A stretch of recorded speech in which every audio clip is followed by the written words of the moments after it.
Okay, so the next planet is the planet Venus, which is thought of as the planet of love. I've also heard it described as being the planet of love and money. I'm not sure if you'd agree with that. It's thought of as being all about pleasure, love, romance, and harmony, and our emotional attachments, marriages, friendships, and other unions. Could even be business partnerships. So I don't know if you could give us your interpretation of Venus. Yeah, so I would say definitely relationships and love, and romance. Venus will show us what we find beautiful. So that energy of love and beauty kind of go together. And I would say that's really kind of, to me, captures the essence of Venus. I have not found any indication that Venus indicates our relationship to money, though it may, and maybe I just haven't seen it. But my experience does not corroborate that. So I think where that came from is that Venus rules Taurus, and Taurus is considered the sign of money. So a lot of times these descriptions come from the sign that the planet rules. So a lot of astrologers have basically just kind of copy and pasted. So they take the description of Taurus and they say everything that describes Taurus describes Venus, which I do not believe to be the truth. So Venus rules Taurus as well as Libra. It's also exalted in Taurus and exalted in Pisces. So then it would be in its fall in Virgo. It would be in its fall and detriment in Scorpio, and it would be in detriment in Aries. What I find with Venus is I would call Venus the female archetype of the human ego. It's where Mars would be its counterpart, the male archetype. And so what I mean by that is it very much represents like those like all feminine principles. The moon does as well, though I would say the moon is more of like a core energy. It's a bigger energy. It's more primary.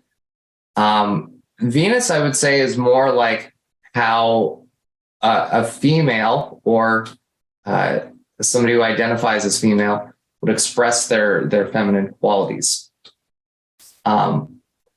And then for somebody who is attracted to females, it would show what they're attracted to in a female. I've also found that very often, particularly for heterosexual women, that Venus will indicate their female friends. Very often, transits to or progressions from Venus in the chart, in a person's birth chart, will like very often correspond to some sort of an event with another female in their life, whether that be a romantic partner or a friend, or perhaps just meeting somebody new that ends up being significant in your life. Like I said, Venus will show us what we love and what we find beauty in. And so very often what we love and find beauty in will also help us to define what we value. So that's something that I also think is very much part of Venus, is like what's important to us. So how would you, when people, say you're looking at where your Venus placement in your birth chart, would you say that is where people are most likely to find kind of this feeling of love and joy and in their life? Yeah. So yes, what I would say, two pieces to that. The sign and house that your Venus happens to be in, so me being a man attracted to females, the type of women that I find myself attracted to and in relationship to have prominent Aquarius and Scorpio like qualities. My Venus is in Aquarius in the 8th house.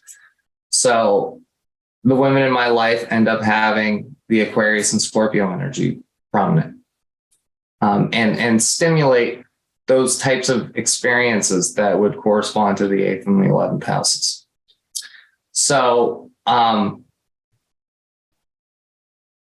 also find myself interacting with women in that type of environment that would be described by 8th and 11th houses. So I'm into like healing and shamanic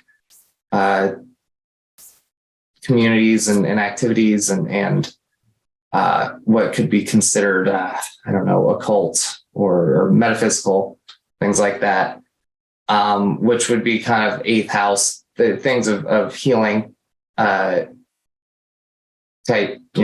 work. So somebody who's say has their Venus in their 3rd house may find women with Gemini-like qualities, whether it's as a friend or a romantic partner. And they may be attracted to those types of women, whether it be as a friend or a romantic partner.